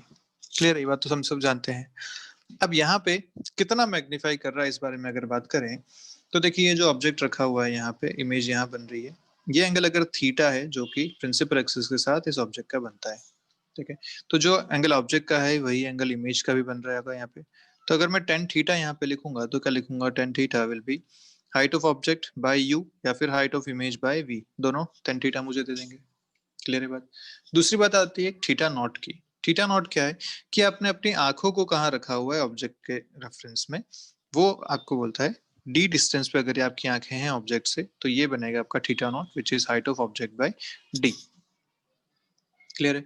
तो इसे थीटा को कहते हैं visual angle of the instrument, और थीटा नॉट हो सकता है maximum visual angle of for the unaided eye. Unaided eye मतलब और कुछ आंखों पे नहीं है, सिंपल आपकी नेचुरल आंखें हैं, वही से उसी से आप इसको देख रहे हैं। अब ये डी चेंज हो सकता है। डी क्या होता है? डिस्टेंस है आपकी आंखों से ऑब्जेक्ट का। अब आप किसी ऑब्जेक्ट को अगर देखते हैं तो अगर बहुत दूर रखा हुआ है तो आप उसे मानेंगे कि वो ऑब्जेक्ट इन्फिनिटी पे है, वहां से जो रेज आ रही है वो पैरेलल आपके पास तक पहुंच रही है। दूसरा क्या हो सकता है? एकदम नियरेस्ट पॉइंट कितना हो सकता है आपको आपकी आंखों के पास में, वो एक डिस्टेंस है। भाई आप जानते हैं ना कि आप अपने, अगर मान लीजिए आपके फिंगर आपके सामने, आंखों के सामने रखी हुई है, आप थोड़ा दूर रखिए, आप उसको आराम से देख पा रहे हैं, आपकी आंखें बहुत कंफर्टेबल है। जब आप उसे पास लेते आएंगे तो वो आपकी आंखों में थोड़ा स्ट्रेन बढ़ने लगेगा। अब आप उसको देख तो पा रहे हैं एक मिनिमम डिस्टेंस तक, उससे भी अगर आप अंदर ले आए तो वो इमेज ब्लर हो गई। इमेज ब्लर हो गई मतलब आपको इसकी इमेज अब ढंग से नहीं मिल पा रही है। तो जब तक इमेज सही से मिल सकती है, ऐसी एक मिनिमम डिस्टेंस अपने लिए, आंखों के लिए होती है, ठीक है, तब तक अपन उसकी, उस ऑब्जेक्ट की इमेज को ढंग से देख पाते हैं, बाकी नहीं देख पाते, उस ऑब्जेक्ट को ढंग से देख पाते हैं। तो ऐसे दो पोजीशंस पे हम हर इंस्ट्रूमेंट के बारे में बात करने वाले हैं। एक बार जब ऑब्जेक्ट इंफिनिटी पे होगा, मतलब आंखें अपनी जो हैं बहुत रिलैक्स होंगी। दूसरा, एकदम क्लोज रखा होगा, नियरेस्ट पॉइंट पे रखा होगा, आंखें बहुत स्ट्रेन्ड होंगी, ठीक है। ऐसे दो पॉइंट्स अपन हमेशा इसमें बात करने वाले हैं। तो डी बेसिकली आपके पास दो चीजों से आएगा, एक इंफिनिटी से, दूसरा इस तरीके से। तो अब अगर इसको देखें, किसकी जो मैग्नीफाइंग पावर बनती है वो बोला जाता है थीटा बाई थीटा नॉट। कितना इसमें विजुअल एंगल बनता है इंस्ट्रूमेंट का और कितना मैक्सिमम बनाया जा सकता है फॉर द अनरिलेटेड आई, इन दोनों का ratio is the magnifying power. हमने देखा थीटा आपने अभी लिखा था H I by V, H naught by U. क्योंकि थीटा छोटे हैं तो यहाँ पे टेन थीटा को अप्रोक्सीमेटली थीटा लिया गया है। ऐसे थीटा नॉट यहाँ जो लिखा गया है वो लिखा गया है height of object by D के बराबर। इन दोनों का अगर रेशियो लेंगे तो आपको मिलता है डी बाय यू। ये आपका मिला मैग्नीफाइंग पावर, ठीक है, डी बाय यू के बराबर। अब इसमें दो पॉसिबिलिटी जो है, ऑब्जेक्ट कहाँ रखा हुआ है, मतलब यू जो है आपका वो कहाँ कहाँ है। एक यू हो सकता है इनफाइनाइट पे, एक होता है मिनिमम डिस्टेंस पे। तो देखते हैं इस केस में अगर ऑब्जेक्ट इनफाइनाइट पे रखा हुआ है सॉरी, इमेज अगर इन्फिनिटी पे, आई एम सॉरी, अगर इमेज इन्फिनिटी पे है तो मतलब वो जो रेज आ रही हैं वो पैरेलल आ रही हैं, तो यू कहाँ होना चाहिए, यू होना चाहिए आपका फोकस पे। फोकस पे अगर यू है तो आप मान सकते हैं कि यहाँ पे मैग्नीफाइंग पावर कितनी बनेगी, डी बाई एफ के बराबर। मतलब रेज जो आ रही हैं वो पैरेलल आ रही हैं आई पे, और आई जो है वो लीस्ट स्ट्रेंड है, कोई दिक्कत वाली बात यहाँ पे नहीं है, ठीक है। लेकिन अगर यही इमेज नियरेस्ट पॉइंट पे है, जिसको आप डी डिस्टेंस बोलते हैं, अगर इमेज नियरेस्ट पॉइंट पे है तो बेसिकली यहाँ पे वी हो गया आपका माइनस डी। इसके करस्पॉन्डिंग आपको u कैलकुलेट करना पड़ेगा। पहले था v इंफिनिटी, v इंफिनिटी का करस्पॉन्डिंग u में पता है फोकस होता है, इसलिए वो तो सीधा सीधा हो गया यहाँ पे। इस केस में आपको v अगर माइनस डी दे रखा है तो आपको यहाँ पे u कैलकुलेट करना पड़ेगा। कैसे करेंगे, लेंस फॉर्मूला है अपने पास, 1/v minus 1/u equal to 1/f के बराबर। v हो गया माइनस डी, u आप कैलकुलेट करना चाह रहे हैं एफ ये रहा। यहाँ से आप जब कैलकुलेट करेंगे तो d बाई यू आता है आपके पास 1 प्लस डी बाई एफ के बराबर। This d by you is nothing but magnifying power. तो इस केस में आपकी जो मैग्नीफाइंग पावर आती है वो 1 प्लस डी बाई एफ के बराबर आती है। तो ध्यान रखिएगा, final image is closest to the eye और eye is under maximum strain, ठीक है। फाइनल इमेज जो बन रही है वो डी डिस्टेंस पे बन रही है, जो कि क्लोजेस्ट बन सकती है। यहाँ अगर आपकी आंख है तो यहाँ पे जो इमेज बन रही है ये क्लोजेस्ट इतनी बन सकती है। इससे भी अगर अंदर बन गई तो आप उसे देख नहीं पाएंगे। जो अभी आपने फिंगर की बात की थी, ये ऐसा सिचुएशन है।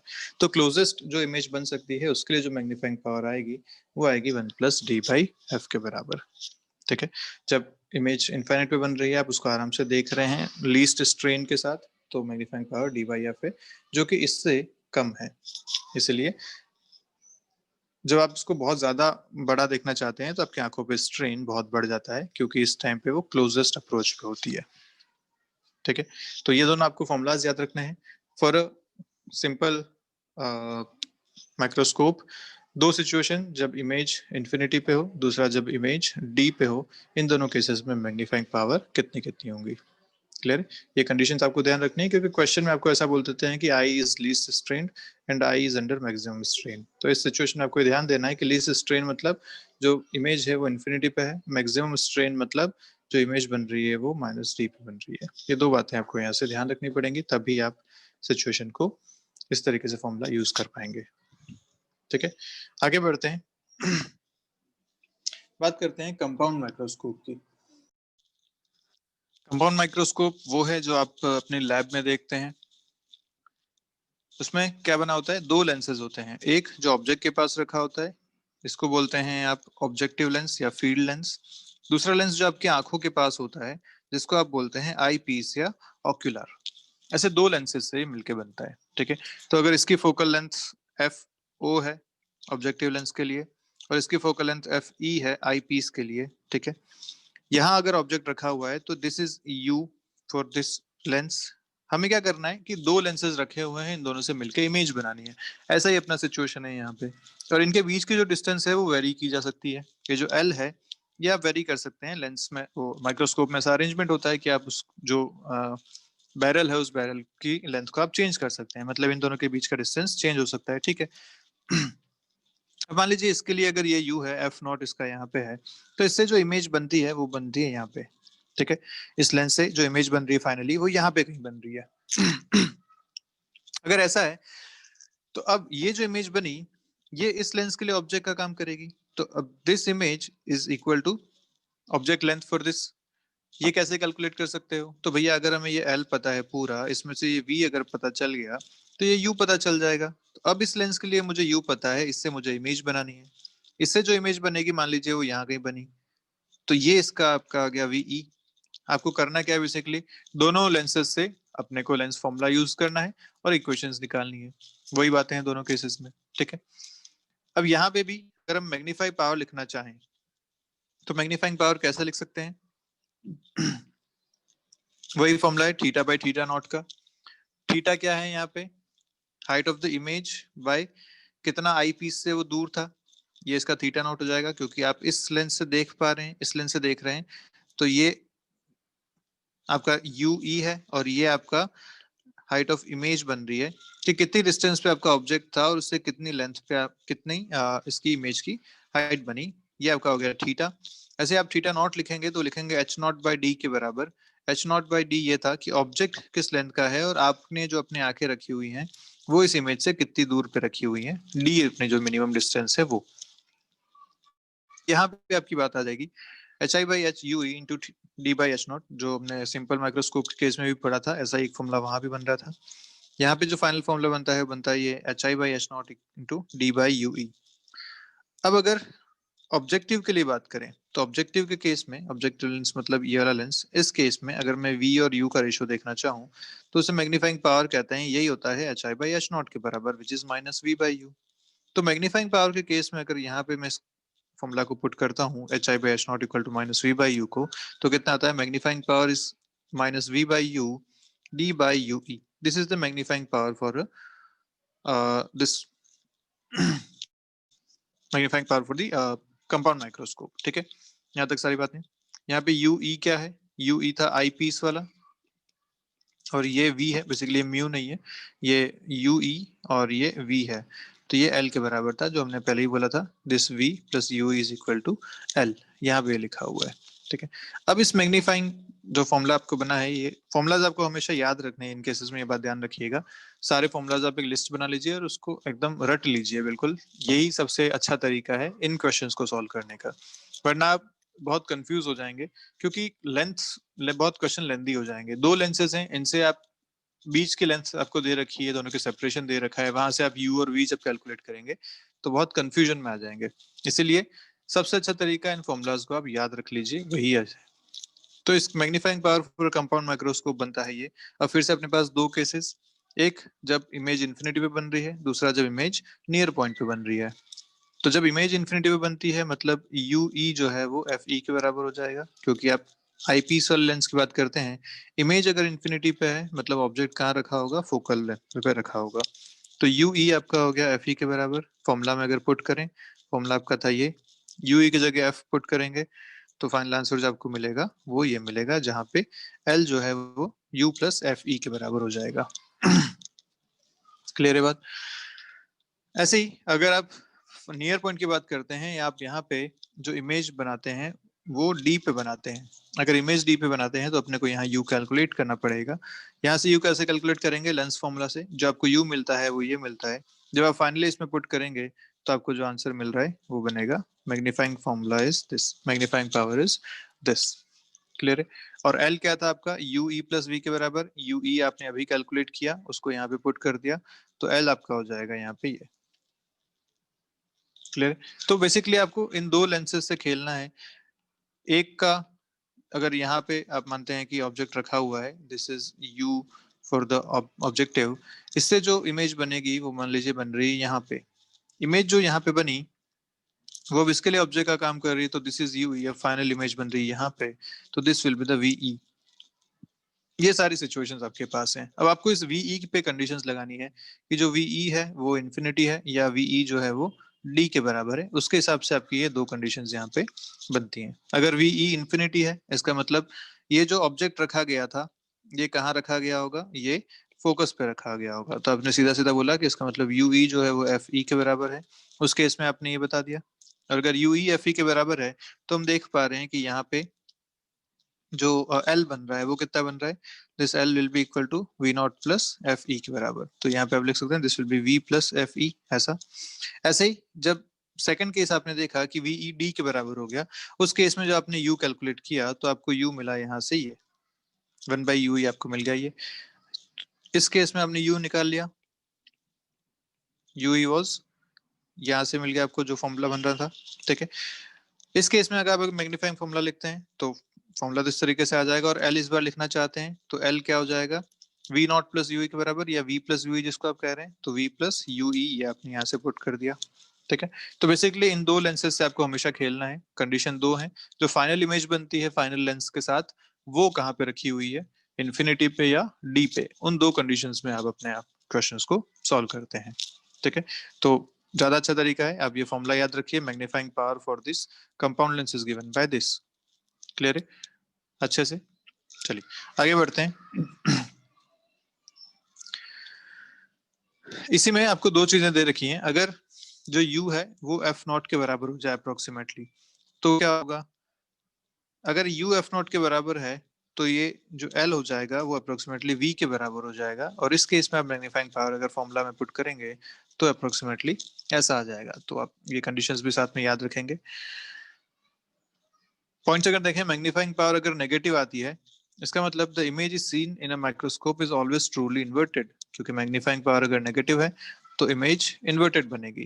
It is left is turn right while upside down simultaneously. दोनों तरफ से ये इन्वर्ट हो जाती है, लेफ्ट राइट दिखता है और सीधा का उल्टा मतलब इरेक्ट का इन्वर्टेड दिखता है। एक इसमें क्वेश्चन आता है रिजॉल्विंग पावर का। रिजॉल्विंग पावर क्या होती है कि जो इमेज दिख रही है वो कितनी सही आपको दिख पा रही है। तो the minimum distance between two lines at which they are just distinct is called limit of resolutions. ठीक है, मतलब आप मान लीजिए यहाँ पे दो लाइंस इससे बन रही हैं इस तरीके से, इमेज यहाँ पे ऐसी बन रही है और मान लीजिए एक इमेज ऐसी और बन रही है। तो मिनिमम डिस्टेंस दोनों लाइंस के बीच में कितना हो सच दैट ये दोनों इमेज डिस्टिंक्ट अपने को दिखें, तो ये आपको बोला जाता है between two lines they are just distinct is called the limit of resolution. किसी भी ऑप्टिकल इंस्ट्रूमेंट के लिए लिमिट ऑफ रिजोल्यूशन जो है वो अलग अलग उसकी वैल्यूज आती हैं। तो reciprocal of limit of resolution is called resolving power. और माइक्रोस्कोप, कंपाउंड माइक्रोस्कोप के लिए जो रिजोल्विंग पावर का फॉर्मूला है वो है ये 2 mu sine theta by lambda. ठीक है, 2 mu sine theta by lambda के बराबर। तो इसे ध्यान रखिएगा। आगे बात करते हैं टेलीस्कोप की। टेलीस्कोप क्या होता है, जो बहुत दूर के ऑब्जेक्ट्स को देखने के लिए काम आता है। माइक्रोस्कोप पास के ऑब्जेक्ट को देखने के लिए काम आता था। तो optical instrument used to increase the visual angle of distance large object. ठीक है, तो telescope mainly are of two types, एक एस्ट्रोनॉमिकल दूसरा टेरेस्ट्रियल। अगर एस्ट्रोनॉमिकल टेलीस्कोप की बात करें तो इसमें चीजें उल्टी हो जाती हैं। जैसे यहाँ पे जो लेंस है और यहाँ पे जो लेंस है, इस बार दोनों कन्वर्जिंग लेंस है placed coaxially with objective lens having large aperture. ये जो ऑब्जेक्टिव लेंस है इसका अपर्चर लार्ज है। लार्ज क्यों है, क्योंकि ऑब्जेक्ट बहुत दूर रखा हुआ है और बहुत बड़े बड़े ऑब्जेक्ट्स हैं। मान लीजिए टेरेस, क्योंकि एस्ट्रोनॉमिकल टेलीस्कोप की बात कर रहे हैं तो मान लीजिए किसी प्लेनेट को आप देख रहे हैं तो जो इमेज आएगी वो बहुत बड़े एरिया में आएगी, इसलिए इसका अपर्चर ज्यादा होता है। तो having large aperture and a large focal length while the eyepiece having smaller aperture and smaller focal length, ये यहाँ का सिचुएशन बनती है। The separation between eyepiece and objective can be varied, जैसा आप कंपाउंड माइक्रोस्कोप में करते थे वैसा यहाँ भी ये लेंथ को वेरी किया जा सकता है। इसके लिए मैग्नीफाइंग पावर भी वही है, विजुअल एंगल विद इंस्ट्रूमेंट और visual angle of unaided I theta by theta naught. ये अगर यहाँ पे देखा जाए तो थीटा नॉट जो बन रहा है वो ये एंगल बन रहा है आपका यहाँ से यहाँ पे। ठीक है, जो फाइनल आपकी इमेज बनती है उसके करस्पॉन्डिंग थीटा नॉट को आप लिख सकते हैं h बाई एफ नॉट के बराबर। F O is focal length of this. ठीक है, फाइनल इमेज बन रही है इसकी यहाँ पे, और थीटा हो जाएगा h बाई माइनस यू के बराबर। उसके हिसाब से जो आपकी मैग्नीफाइंग पावर आती है वो आती है एफ नॉट बाई यू के बराबर। एफ नॉट हो गया ऑब्जेक्टिव लेंस की फोकल लेंथ, यू आपका हो गया ये कि ये आई पीस के करस्पॉन्डिंग जो फर्स्ट इमेज बनी थी इससे, वो यहाँ से अब कितनी दूर है, यूई, वो हो जाएगा आपका एल माइनस एफ नॉट के बराबर या एल माइनस वी के बराबर, ऐसा। तो L is equal to F naught plus U E, ऐसा क्यों? क्योंकि इनफाइनाइट से जो रेज आती हैं, इनफाइनाइट से जब रेज आती हैं तो वो फोकस पे मिलती हैं। तो ये जो फर्स्ट इमेज आपकी बन रही है यहाँ पे, ये इस लेंस के फोकल लेंथ पे बनेगी, इसलिए V is equal to F naught यहाँ पे हो जाएगा। तो जो बची हुई लेंथ है वो कितना हो जाएगा, एल माइनस एफ नॉट के बराबर। तो बेसिकली ये यूई है जो एल माइनस एफ नॉट, भी आप यहाँ से इसको लिख सकते हैं, ठीक है। तो this is the magnifying power for this astronomical telescope. अब इसमें भी फिर से दो केसेस बन रहे हैं आपके पास। फाइनल इमेज जो है वो इन्फिनिटी पे बने या फाइनल इमेज नियरेस्ट पॉइंट पे बने। मतलब ये जो फाइनल इमेज बन रही है ये एक तो इन्फिनिटी पे बन सकती है, मतलब ये दिस वीई जो ये बनता है ये इन्फिनिटी हो सकता है, या फिर ये वीई डी के बराबर हो सकता है। ऐसी दो चीजें हो सकती है, इमेज एक तो बिल्कुल मिनिमम डिस्टेंस पे बने, एक इनफाइनाइट पे बने। तो इन दोनों केसेस में अगर v इंफिनिटी है तो u e f e हो जाएगा। इस केस में मैग्नीफाइंग पावर जो आता है वो f नॉट बाई एफ आ जाता है। ये कंडीशन ऐसी बनती है। Usually telescope operates in this mode unless stated otherwise. तो अगर टेलीस्कोप का क्वेश्चन आता है तो सीधा सीधा आपको ये फॉर्मूला यूज कर लेना है जब तक ये कुछ और मेंशन ना किया हो। आसान सा फॉर्मूला है, f naught by F minus sign के साथ। This is the magnifying power for this telescope जब इमेज इन्फिनिटी पे बनती है। लेंथ कितनी हो जाएगी, F naught plus F E के बराबर। ये इंपॉर्टेंट है क्योंकि आसान सा क्वेश्चन बनता है, इसलिए ये पूछा जाता है कई बार। नेक्स्ट अगर बात करें कि इमेज अगर नियरेस्ट पॉइंट पे बनती है तो v आपका हो गया d के बराबर। यहाँ से आपको फिर से ue कैलकुलेट करना पड़ेगा f यूज करके। यहाँ से आपने ue निकाला इस तरीके से। एक बार ue मिल गया तो मैग्नीफाइंग पावर अपन फॉर्मूला में पुट कर सकते हैं। क्या था, एफ नॉट बाई यूई के बराबर। तो आपने पुट किया एफ नॉट बाई ये सारी चीज यहाँ पे रखी है ऐसा। तो फाइनली आपको जो मैग्नीफाइंग पावर मिला वो ये मिल गया, और जो एल मिल जाएगा वो मिल जाएगा एफ नॉट प्लस यूई। तो ये आपको एल मिल जाएगा इस तरीके से, ठीक है। क्लियर है? ये जो पूरा टेलीस्कोप था, एक ऐसा टेलीस्कोप था, ये रिफ्रैक्टिंग टेलीस्कोप था क्योंकि यहाँ आपने लेंसेज यूज किए थे। हमने जब पूरा चार्ट बनाया था उसमें बोला था कि टेलीस्कोप जो होते हैं एस्ट्रोनॉमिकल टेलीस्कोप वो दो टाइप के होते हैं, एक रिफ्रैक्टिंग एक रिफ्लेक्टिंग। रिफ्लेक्टिंग में मिरर यूज होता है, रिफ्लेक्टिंग में लेंसेज यूज होते हैं। तो ये जो पूरा पोर्शन था रिफ्लेक्टिंग टेलीस्कोप का हो गया था। अब रिफ्लेक्टिंग टेलीस्कोप बहुत छोटा सा एक पोर्शन हम इसमें कवर करते हैं, इसके कोई कैलकुलेशंस नहीं करते ज्यादा। इसमें क्या होता है कि जो रेज आ रही है वो रेज यहाँ पे एक मिरर लगा के कन्वर्ज की जाती हैं। जब कन्वर्ज हुई तो इस तरीके से हुई, यहाँ पे आपने एक प्लेन मिरर और लगा दिया, इसकी वजह से ये यहाँ पे जाके फाइनली अपनी एक इमेज बनाती है, ठीक है। इसको बोलते हैं अपन रिफ्लेक्टिंग टाइप का टेलीस्कोप, जिसमें दो मिरर लगा रखे हैं आमने सामने, एक है स्फेरिकल मिरर, दूसरा है प्लेन मिरर। स्फेरिकल मिरर यहाँ से यहाँ तक है, ये प्लेन मिरर है। रेज पैरेलल जब आती हैं तो फोकस पे कन्वर्ट होती है, ये फोकस पे कन्वर्ज होती।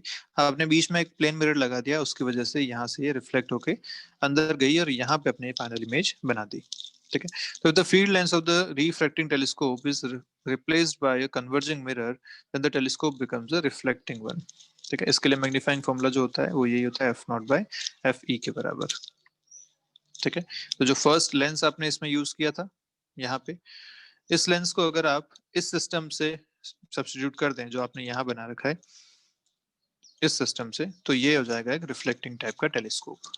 एक लेंस को आपने इस सिस्टम से रिप्लेस कर दिया। दूसरा आईपीस वाला लेंस तो है क्योंकि वो आपको इमेज को फोकस करने में मदद करेगा। ओके, नेक्स्ट अपन बात करते हैं टेरेस्ट्रियल टेलीस्कोप की, जो अर्थ पे देखने का काम आता है। शॉर्ट फोकल लेंथ का होगा ये f, is placed at 2f from the intermediate image। Image जो बनती है उससे 2f पे आपने रखा हुआ है ऐसे यहाँ पे। तो बेसिकली इसमें तीन लेंसेज हैं on the other side of it, and the image will act as an object for the eye lens। ये eye lens है आपका, ये ऑब्जेक्टिव लेंस है। यहाँ पे बीच में आपने इंटरमीडिएट लेंस रखा हुआ है। कहाँ पे रखा हुआ है, इससे 2f पे। तो this lens is called erecting lens क्योंकि ये इमेज को अब इरेक्ट कर देगा। जैसे आपने अभी तक इमेजेस देखी थी उसमें इमेजेस इनवर्ट बन रही थी, जैसे आपने यहाँ पे नोटिस किया। तो यहाँ पे भी इमेज जो बनी वो इनवर्ट बनी फाइनल इमेज। पर इससे अगर मुझे सीधा बनाना है तो क्या करते हैं, बीच में एक लेंस और लगा देते हैं। ये जो लेंस है ये इससे बनने वाली इमेज को सीधा कर देगा। तो सीधा जब कर रहा है तो इससे इरेक्टिंग लेंस कहते हैं अपन। फाइनल जो आपकी इमेज बन रही है, देखिए ये फाइनल इमेज आपकी इरेक्ट बन रही है। कैसे बनी, तो यहाँ से जो रेज आ रही हैं इनफाइनाइट से आ रही हैं, तो इसके फोकस पे कॉन्सेंट्रेट हो जाएंगे यहाँ पे फोकस पॉइंट पे। अब ये क्योंकि 2f पे रखा हुआ है तो यहाँ से जो इमेज बनेगी, क्योंकि ये जो 2f पे है यहाँ पे, तो इससे 2f पे है तो इमेज भी 2f पे बन जाएगी यहाँ पे। तो जो इमेज यहाँ पे इन्वर्टेड बनी थी उसको इसने सीधा कर दिया यहाँ पे। अब इस सीधी इमेज इसके लिए ऑब्जेक्ट का काम कर रही है, तो ये फाइनली अपनी जो इमेज बनाएगा वो यहाँ पे बना रहा है इस पोजीशन पे ऐसा। तो इसने क्या काम किया, जो इससे उल्टी इमेज बन रही थी उसे पहले सीधा कर दिया यहाँ तक, और उस सीधी इमेज को फिर एनलार्ज करने का काम इसने कर दिया यहाँ पे। तो ऐसा टेलीस्कोप होता है, टेरेस्ट्रियल टेलीस्कोप जो हम बाइनोकुलर यूज करते हैं उसमें यही सीन होता है, तभी आपको चीजें सीधी दिखती हैं, उल्टी नहीं दिखती उसमें। इसका जो मैग्निफिकेशन है वो -1 हो जाएगा यहाँ पे, क्योंकि इसने जस्ट उल्टा को सीधा किया है, हाइट में कोई चेंजेस नहीं किए हैं।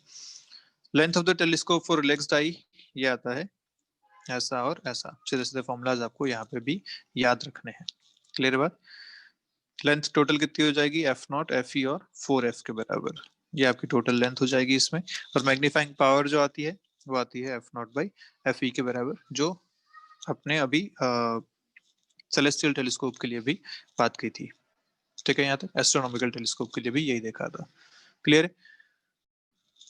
इसमें जो एक टाइप आता है वो आता है गैलीलियन टेलीस्कोप का। गैलीलियन टेलीस्कोप क्या है, तो इसमें लेंसेज अब चेंज हो गए। देखिए अभी तक आपने हमेशा कन्वर्जिंग लेंसेज यूज करके टेलीस्कोप और सारी चीजें बनाई थी, माइक्रोस्कोप। इस बार आपने एक डाइवर्जिंग यहाँ पे लेंस यूज किया है। इस डाइवर्जिंग लेंस को यूज करके कन्वर्जेंट आई पीस जो है of astronomical telescope is replaced by a divergent lens। यहाँ पे अपने डाइवर्जेंट लेंस लगा दिया, तो इसके लिए जो मैग्नीफाइंग पावर बनती है वो बनती है f0 बाई fe के बराबर। इसकी जो लेंथ बनती है वो f0 माइनस fe के बराबर बनती है। इस बात का हमें बस ध्यान रखना है। तो बेसिकली यहाँ जो इमेज ऑब्जेक्ट जो इन्फिनिटी पे रखा हुआ है उससे जो रेज आ रही है वो इसके फोकस पे यहाँ पे मिलती, लेकिन यहाँ पे मिलने से पहले एक डाइवर्जेंट लेंस आपने लगा दिया, इसकी वजह से जो रेज कन्वर्ज हो रही थी यहाँ जाके वो कन्वर्ज ना होके पैरेलल निकल जाती हैं, डाइवर्ज हो जाती हैं ऐसा। और ये कब कहाँ लगाते हैं, इसको लगाते हैं इसके फोकस पॉइंट के पास में, ताकि जो इमेज बने वो जाके इनफाइनाइट पे बने। तो ऐसे टेलीस्कोप को बोलेंगे गैलीलियन टेलीस्कोप, और ये इस तरीके से काम करता है। ठीक है, in this telescope as the intermediate image is outside the tube, the telescope cannot be used for the measurements. This was not the case for all previous telescope। इसकी जो रिजॉल्विंग पावर आती है वो आती है d by 1.22 लैम्डा के बराबर। ठीक है, क्योंकि यहाँ पे जो इंटरमीडिएट इमेज है वो आउटसाइड द ट्यूब है। ये जो इमेज बन रही है ये ट्यूब से बाहर की तरफ बन रही है। इंटरमीडिएट इमेज मतलब इससे जो इमेज बनी थी वो यहाँ पे एक्चुअली कहीं बनना चाह रही थी, तो ये मेजरमेंट के लिए यूज नहीं होता, ये सिर्फ चीजें देखने के लिए यूज हो सकता है। गैलीलियन टेलीस्कोप था जो गैलीलियो ने बनाया था। क्लियर है बात? तो ये सारे चीजें हैं आपके पास रे ऑप्टिक्स में। ऑप्टिकल इंस्ट्रूमेंट्स यहाँ पे खत्म होते हैं। ध्यान रखिए ऑप्टिकल इंस्ट्रूमेंट्स को सॉल्व करने का सबसे अच्छा तरीका, उन पे क्वेश्चन सॉल्व करने का सबसे अच्छा तरीका यही है कि आप उसके फॉर्मूलाज याद रखिए विद कंडीशंस, इसको आप रट लीजिए, सबसे बढ़िया तरीका यही है। अदरवाइज बहुत लेंदी ये इक्वेशंस बनाते हैं और उसको सॉल्व करना पेपर में पॉसिबल नहीं हो पाता। इसलिए अगर क्वेश्चन आता है तो क्वेश्चन मेनली रिजॉल्विंग पावर पे आते हैं। और टेलीस्कोप में जो हमने बेसिक फॉर्मूला पढ़े थे ना, सीधे सीधे f0 बाई fe वाले, length equal to f0 plus fe वाले, उस पे क्वेश्चंस आपके बन सकते हैं। या फिर एक सिंपल जो माइक्रोस्कोप है अपना उस पे बन सकता है, क्योंकि वो एक लेंस रखा हुआ है, एक लेंस से सारी बातें हम जानते हैं कैसे होती है। तो फॉर्मूला याद रखना ही इसके लिए सबसे आसान तरीका है। याद रखिए और उसके बाद उन क्वेश्चंस को सॉल्व करने की कोशिश कीजिएगा। ठीक है, तो अपना रे ऑप्टिक्स यहाँ पे खत्म होता है। मिलते हैं नेक्स्ट क्लास में, तब बात करेंगे वेव ऑप्टिक्स की, कि अब अगर लाइट को वेव के रूप में अगर अपन माने तो क्या क्या उसके साथ चीजें हो सकती हैं। ठीक है, तो मिलते हैं नेक्स्ट क्लास में, तब तक के लिए बाय बाय। पढ़ते रहिए, कोई डाउट है तो पूछिएगा।